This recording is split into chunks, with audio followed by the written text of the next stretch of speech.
This is the third annual Northern California Summit on Children and Youth, and each year we have a different topic. This year we thought it was appropriate and timely to talk about educating our children. Our Constitution, our state Constitution, guarantees every child a right to a quality education, and that isn't happening. In the meantime, we're doing wonderful things in the city of Richmond. We have an education element in our recently passed general plan.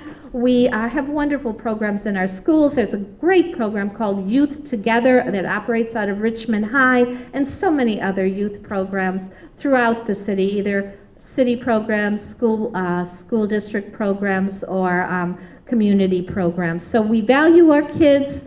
We want to continue to let them know that we're behind them. I hope this conference will bring forward more of that commitment. We've incorporated it into our general plan and our planning documents, and actually now in our budget documents, we require departments to identify areas where they're promoting health in the various policies and programs that they're implementing. I can tell you that the Richmond Community Foundation is becoming the mortar that is holding together and pulling together all of these various interests and community organizations in a very positive, very collaborative way. There's still disparity, there's still a lack of equity, and we're still not equal when it comes to education, and we're still not equal when it comes to quality of life for families in varying communities. This conference is also about developing partnerships. We all know partnerships are a best practice, but we need partnership now more than ever, given the difficult and challenging financial times that we're in. I always feel, you get more done, I hate saying this, but you get more done with good relationships and a bad idea than with a good idea and bad relationships. So you want to have a good idea with good relationships, and I think this conference is also about developing those relationships. We believe that all students should be taught at the same level as students who receive a private school education, and we believe fiercely that within the linked learning approach, we want to transform the way we do business. We're clear that the old system doesn't work anymore. The time is slipping away from us, and the evidence says we have to do something different than anything perhaps we've tried before, in a collective way. And getting out of the way sometimes is a difficult thing to do as human beings. We do partner with an organization that engages retired military leaders in talking about how childhood obesity is really a national security issue because it decreases the choices that children have, one of them being to serve in the military if they are unhealthy or obese. Now, I watch babies walking into that school I have a 3.5-year-old now, just a little bit older than him, with their backpacks on, their eyes bright, so excited to come to school. And I watch the light go out, not in 8th grade, but in kindergarten. That sometimes we forget that credentials are one thing, quality education, love, support, and nurturing of a child is another. And we have to do something to figure out, how do we get more Black males, more Latino males into the classroom, into a close relationship with the children. And I would also suggest that everything is political. And if we start from there, then how do we develop these alliances? How do we develop authentic partnerships? So that would be my question to you and those who come tomorrow. Successful strategies for improving education are not really any great mystery. There are lots of successful strategies and lots of things that we all know that should be done. Doing them is the hard part, and doing them requires really brave leadership. Kind of universally, the way to get beyond deficit thinking to asset thinking is to build relationships. It's the way to get beyond racism. It's the way to get beyond stereotyping. If you know somebody, if you really know somebody, if you're in a community where people know one another, then people are seeing individuals as opposed to seeing a stereotype in aggregate. Let us all continue to have courageous conversations where we may not like the outcome or the answer, but we ask them anyway. Young people are growing up without the notion that they have the right to be loved.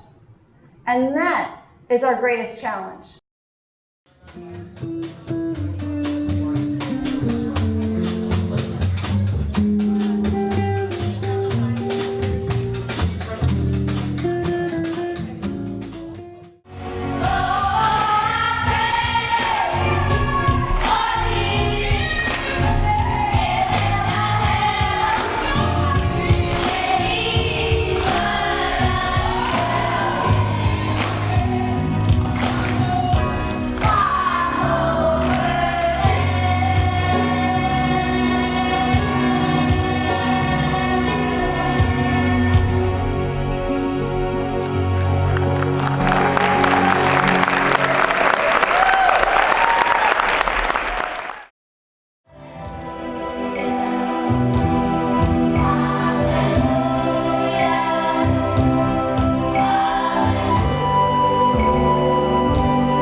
California has the vibrant economy that it does, and as much as we're in a really difficult circumstance, the world is. The globe is in a recession. And yet still, on any given day, California is in the top 10 global economies. So even with the bad news, we are a vibrant economy. Why? We are a vibrant economy because Californians invested in education. And we have to return to that. We have been disinvesting. But only 1 in 6 Californians can name K12 education as the largest share of state spending in our budget. And about half think that it's prisons and corrections, which is more or less sort of where you all were at, right? So there's a big disconnect, even for people who are very interested in issues around public policy, who care a lot about what's going on in schools in our state. Many people don't really understand some of the basics about how the state budget operates. I think one of the things we need to consider after the initiative, and that hopefully passes, is extending the base of the sales tax to services, particularly the services used by more high-income groups. And you can do it that way, and that, I think, is one of the opportunities for revenue. We have 62 categorical programs that guide state money to specific purposes. 62. No other state in the country has so much interference in how locals spend their money. And the last time the legislature had any money in 2006, they created 22 new categorical programs. 46 states have adopted a new curriculum that will be phased in more heavily in 2014, 2015, but is already being phased in across the country. I never thought I'd see 46 states agree on a curriculum. And the theme of it was, in terms of the content standards and what students need to do, fewer, deeper, better. The multiple choice closed-end testing you've seen will not be around for much longer. For the legislature's ability to know everything with certainty forever and put it in a program or in a mandate is pretty limited. And maybe we've overstated the competence of our state government to be able to make those decisions. And so to pull back and say, we don't know all the answers. In fact, we probably don't even know half of them. And we have a pretty mediocre track record at the state level of accomplishing these things.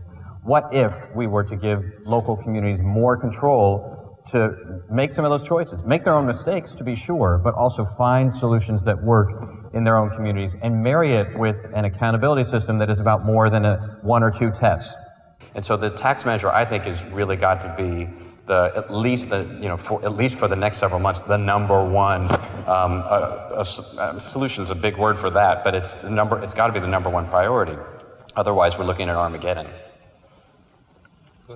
The new Common Core standards and the linked assessments to them will tell parents and schools, I believe as early as 6th grade, and maybe before, whether your student is on a path to be able to take and complete successfully a college credit course at a community college or 4-year college in California.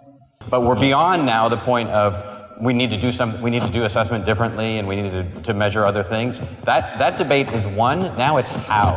And the time frame is fast and it's immediate and it's on a very strict set of milestones. So sign up and start getting engaged in that and contributing to what the new system looks like. Yeah, and every local school board will have to be discussing this because it's going to be quite a change for them. The Public Policy Institute of California has projected a shortage in the state alone of 1 million college graduates by 2025 to fill jobs requiring at least a bachelor's degree. A key cause is the state's inability to move through its college enough minorities, the fastest growing minorities, highlighting the criticality of access to diversity in higher education. In order to reinvigorate our economy and restore competitiveness and economic opportunity, our region needs to reverse the dropout rates, improve academic performance and engagement for all students, provide professional development opportunities for our teachers, and create and expand our regional workforce pipeline. Well, education is actually our number one priority in our community investment program. We focus on education, the environment, and what we call community vitality. Education is where we've made the largest investment over years, over $10 million. And similar to what you said, it's not just the dollars, it's the sweat equity, it's our employees going out, it's opportunities to invite teachers into our facilities, it's the in-kind as well. People who are coming into PG&E who are interested in a job at an entry level don't have the same technological skills as we've seen in the past, where things that you would think were simple, like knowing the difference between a Phillips head and a flathead screwdriver, or knowing how to measure properly in construction, those skills just aren't there. In youth these days, they're really good at programming their handheld devices, but those other skills just don't exist. So within our New Energy Academy programs and such, we want to get hands-on skills to get that back in the classroom, and so we have a prepared workforce to enter into those jobs. I think we've probably spent in the last 3 years probably over $100 million or so in the U.S. focused on science, technology, engineering, and math, really with probably about $15 million of that spent here in California. Locally here in, I think here in Richmond, we've been focusing a lot in terms of our community here, and we've probably spent on the order of about $3 million. But it's not just about money. We also believe in the power of human capital, because what we find is that certainly in underserved and in vulnerable communities, when it comes to certain, for example, engineering, many young people really don't know what engineers do. Right. And so through really providing access to Chevron employees and engaging them with students in both school settings and out of school settings really provides the opportunity for them to understand kind of what the real world is about when it comes to engineering. We want our workforce to be reflective of our population, so it's important for us to invest in low-income, diverse communities. One of the other ways I think that we practice equity is that while we might work with a specific school, we're also looking for innovative programs out there that are scalable, that can really be implemented not only on a local school, but on a district and a system-wide level. And I think that with that equity really is leverageable, right? You know, it's able to be used not only in West Contra Costa, but in Oakland or down in Southern California, other places that have some of the same needs that challenge our state. To meet the needs that we want in terms of having a diverse workforce, have people locally. We don't want to go recruit someone from Idaho. We'd rather recruit someone from Richmond for our jobs. It's important to partner with the community colleges in order to upskill students so that they can take the test to work for PG&E. How to partner better? Well, first you have to ask. Right. So I would just really echo the asking in creative ways, and just re-emphasize the power of kind of human capital. I mean, yeah, we can get very bureaucratic and have our filters and all that stuff, but until you go knock on Andrea's door or give her a call, you really don't know what the possibilities are. So I just encourage people to, as she said, to ask and then not only ask for money, but really show what the needs are and really describe those needs in creative ways. The value that's derived really is in our reputation. I mean, it's just, to me, our communities really give us the license to operate our facilities and to be in business. And so to me, it's just one of those essential elements to really being a part of a community. If the community treated students with love and respect and listened to their voices, the light won't go out of their eyes in kindergarten or in 8th grade, but will stay bright from cradle through career. The most important factor of a student's success is the quality of the teacher. And we need to do everything we can to get the best teachers in our classroom. I believe that in order to be successful in school, you need educational support as well as moral support. And when I say moral support, I mean that there should be mentors or programs in schools that help students build their self-esteem and leadership skills so that they don't lose focus on what's important in life. And as a youth, that is education. 1 out of every 4 students who attend high school don't receive a high school diploma. So that means if everyone in this room was to stand up and I counted you off into fours, all of those ones would not receive a high school diploma. All of those same ones will have trouble finding a job in their future because 90% of jobs at least require a high school diploma. We can improve these statistics. We can improve. Thank you. I want to thank you so much again for participating in this conference, and we look forward to seeing you next year.